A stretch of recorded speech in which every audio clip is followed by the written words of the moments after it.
Would you entertain at all Deandre Ayton? I mean, he gives you a shot blocker, a rebounder. He hasn't always been happy. Would you look at Ayton? So if I'm the Suns, I'm definitely looking at it. Did you see between Booker, Durant, Beal, and Ayton, their cap number They got to move money. is 162.9. You know what the cap is next year? What is it? 162. Yeah. No, they're going to have to move. They're going to have to move some. Probably. What's the negatives, RJ? On what would the negatives be on DeAndre Ayton as a Rocket?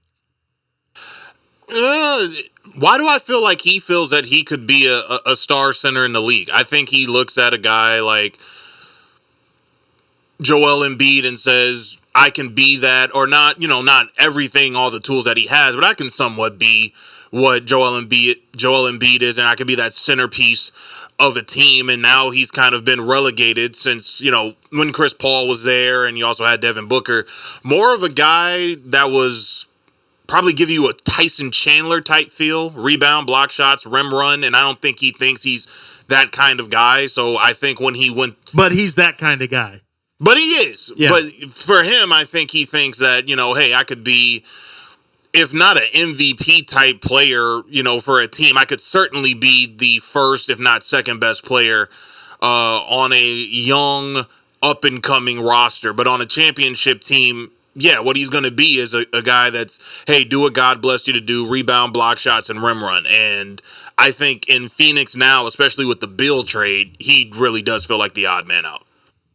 Yeah, I mean, if you've got to get rid of salary, it's going to be him. I don't know how he fits here in Houston, to be honest, because I think when you have a guy like Şengün that you feel like is your guy of the future, like I feel like that's a double whammy for him. What if they ask you Ayton for Şengün?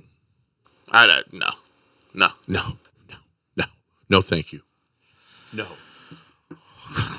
You wouldn't even remotely consider that. Not even remotely. I'm telling you, I don't think that the organization is listen, worried about Şengün's defense. If you want to lose your entire fan base, I can tell you this: Udoka likes Şengün. And Udoka already said, "Oh my gosh, this kid's really talented." Well, Tari just said he hit a growth spurt. Yeah, so supposedly, because Jalen was wrecking 5'4" players out on the court. Did you see that this weekend? I know you did. Plumbers. RJ. Who was that guy? He was a plumber. A literal plumber? No, but I think it was Might like as well some guy plumber. from like Just Google some offices or little something. guy. But Jalen looked bigger to me. He looked like he's gained weight. I don't know if it's good weight, but I hope so. I hope it is, because Jalen looks like he's really starting to fill out his frame a little bit. So supposedly he's bigger and stronger this year. And they say Şengün has gotten taller, which is not crazy for a 20-year-old to gain another inch. No. So supposedly 2021. So supposedly Şengün is even taller right now. You deal Şengün, it will be one of the biggest disasters in the history of the Rockets. If you trade Şengün, you're giving up a guy who has special talent. You are a fool. The Rockets are fools if they give him up. He showed it to you. This isn't even a projection. He's a great passer. He's got moves around the basket, good footwork, really high basketball IQ. I get that. I don't know. I get defensively he's not great, and I also get the fact that I don't know what his work ethic is, things like that. But a guy who's that talented in the low post, when we just saw what Jokic did for Denver. We just see that the big men who are, the quality big men who are in the league, or a lot of the best teams have good big men now. You don't give up guys like Şengün. You don't do. If you're doing it, it has to be part of a package for a superstar, not a star, a superstar. Yeah, that's the only way I'm moving Şengün. I'm hearing if it's more and more and more Dylan Brooks. Here's Kelly Iko, and let me ask you this question: I know they got to spend $47 million just to hit the floor of their NBA salary cap. The floor is $47 million they have to spend. Here's what Dylan Brooks is going to make this year, according to Kelly Iko. Yeah, so with Dylan, if I'm a betting man, I would say that he probably gets a raise from, I think he made $12 million this year. Uh-huh. I'll look it up for you. I think he could conceivably make 17, 18 on this market. Who was he talking about? Dylan Brooks, 17 or 18 million. We'll see what the market bears. Like the market, we'll see if there is a market. We'll see what the market looks like. I understand when you look at the numbers, but 17-18. 17-18 doesn't feel crazy, to be honest with you. It feels crazy to me. It Are does? you kidding? Yes. I think Dylan Brooks, I think you're thinking a little bit about the Dylan Brooks that's kind of, well, he didn't shoot well, but you're thinking about the Dylan Brooks that was kind of embarrassed on the way out of the playoffs. But Dylan Brooks he does some good things too. I mean, he defends, he can defend multiple positions. He's a pretty good defender. He's strong. I don't love that he doesn't Under shoot. no circumstances will we bring Dylan Brooks back. Yeah, I think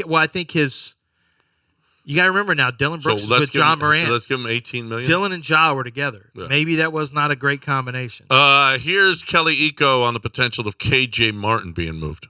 Yeah, I think if they were to move a guy, that would be, the most likely candidate because he understands similar how he was last year. That when you look at the roster and his position, there's probably going to be a logjam pretty soon, right? Because whoever you bring in is going to push other guys down. Whoever you sign in free agency is going to push other guys down. If you trade for somebody, it's going to push other guys down. And he's at a position in his career where he wants to play, as many minutes as possible. That might not be possible in Houston, for like the minutes he's looking for. So, courtesy of I'm going to say Brad and Will, the Brad and Will show. I know I think it's Brado or Bradu. Yeah. But Bradu. shout out to them. Oh, yeah. Kelly Brado. goes on their podcast. He's a good follow, by the way, if you're not following him. He's a good Rockets follow. What about Chris Paul here? I mean, I would love Chris Paul here. I just don't, in theory, but, he is going to, we were worried about his injuries. I worry less about it when you're not a playoff team and you're a short-term guy. But I don't know that Chris Paul, who's expected to be here, 1 year, 2 years, is that really going to – Udoka would like him, I think, but would the rest of the team like Chris Paul? Would he be able to get along with these guys? He's way older than most of these players. He's family man. They're young guys out on the town. I just don't know that it'd be a good fit from a cultural standpoint. I think it'd be great in theory. I think he'd give them what they need on the court. I think the basketball stuff is great in theory. I just have questions about whether or not 30-something-year-old Chris Paul barking at the young guys and trying to, get them to buy into basketball like he buys into it. I just don't know if it's going to work. Chris Paul to the Clippers is what's being said. I don't know. I think it's probably the Lakers. We'll see. Well, yeah, unless you end up with – is there still the Kyrie talk there? No, that's all dead. Chris Paul back to the Clippers with Kawhi and Paul Chris George. Paul to the Lakers would make some sense, except for the fact that it's just old team getting older, which tends to happen when your star is an older player. A lot of times they just feel comfortable with older players, guys who they're friends with, and so that'd be a concern for me as a Laker fan. You get a lot older with Chris Paul, and he doesn't hold up in the playoffs.